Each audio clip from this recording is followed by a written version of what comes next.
Hello everyone.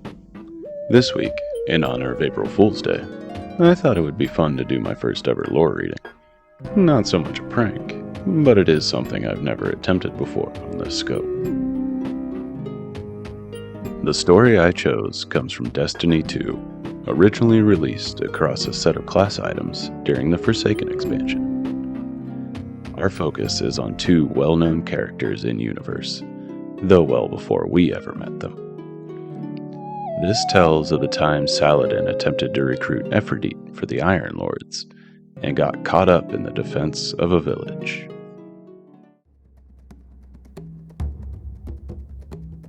To inspire our wards with a practiced flourish. A Tale from the Dark Age, Part 1 of 3. Atop a dusty cliffside, Saladin and Aphrodite stand, the wind tearing at the cloth on their armor.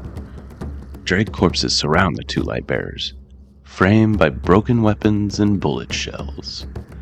Aphrodite ejects the last spent round from her rifle. "I'm out of ammo." "Then leave this to me." "You don't trust me."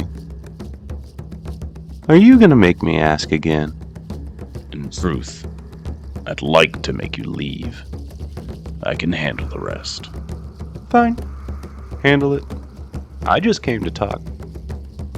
Saladin stares. He turns a fist-sized rock over and over in his hands.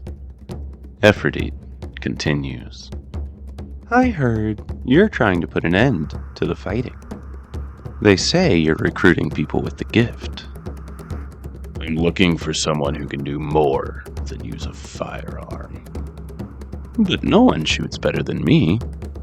Saladin looks at her and doesn't answer. He turns, pointing. Far below them rests a dilapidated village to the west, and a makeshift bunker to the east, covered in fallen sigils. A desolate field lies in between, burnt and charred, covered in the dead.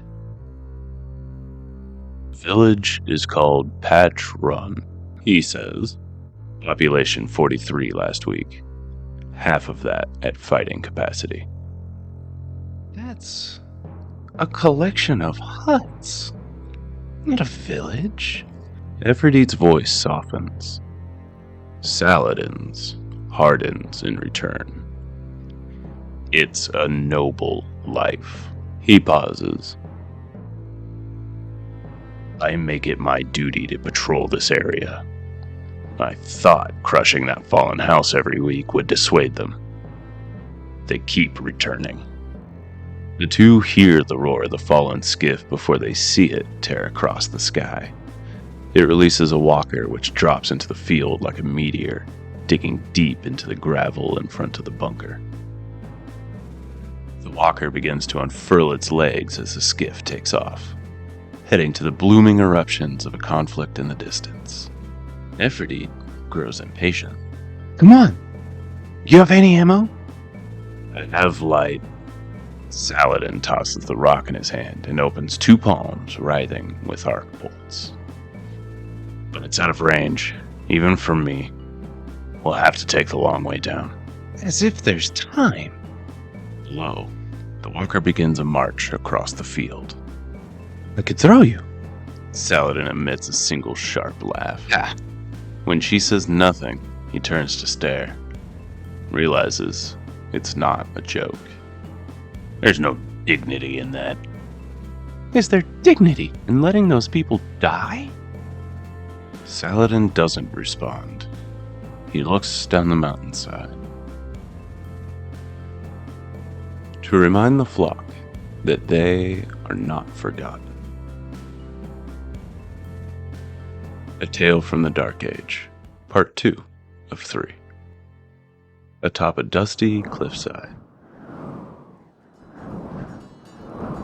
Saladin looks down the mountainside at the tank, then to the village. His fists tighten at his sides as the air around him begins to crackle. "If you miss them..." He stops speaking as Aphrodite grabs him by the metallic collar, pressing him over her head. Arc energy from both Lightbearers coalesces in a roaring storm around them. Saladin's crackling, barely contained. Aphrodite's flowing, guiding. The mountain rumbles beneath her as she steps forward. Waves of gravel and dirt blast up behind her as she hurls the armored man off the cliffside like a javelin, their combined arc energy singing like a drawn sword. Saladin's gilded form becomes a cannon shot, tearing holes through 3 layers of clouds as he rips down toward the fallen walker. To sharpen our senses when we return. A Tale from the Dark Age, Part 3 of 3. The outskirts of a town called Patch Run. Aphrodite stands in a burning crater, the light of her ghost blinking rapidly, as if to chortle over Saladin's corpse. Saladin suddenly sits up to a hunched-over position, hands on his knees in front of him. Dust from the demolished spider tank around them rolls off his armor and into the blowing wind. Aphrodite kneels, places Saladin's ghost in his hand, and knocks on his helmet with her knuckles. If you miss, when have you seen me miss? I suppose I haven't. I was being rhetorical. What took you so long? A few stragglers made it out alive. He sits up, alarmed. Where are they now? She makes no move to acknowledge his fear. They never reached the village. Saladin sits back at that. He grasps a large rock in his hand, focuses on it. I could use someone with your drive, your moral compass. The dragon inside you is fierce. What if I've changed my mind? Will I get to throw you again?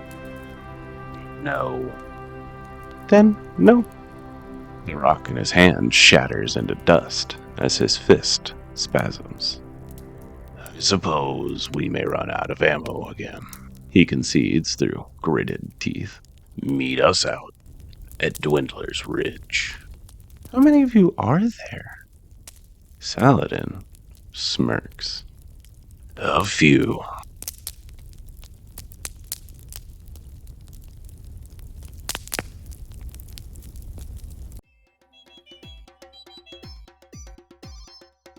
I'll never forget my first time reading this story and realizing Aphrodite actually used Saladin as a ballistic missile with her bare hands.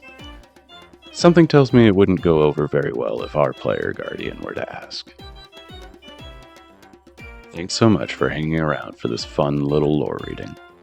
It certainly was different recording stuff like this instead of just talking, but I do hope to fold in more lore readings to the analysis videos in the future. Thanks again. Have a good one.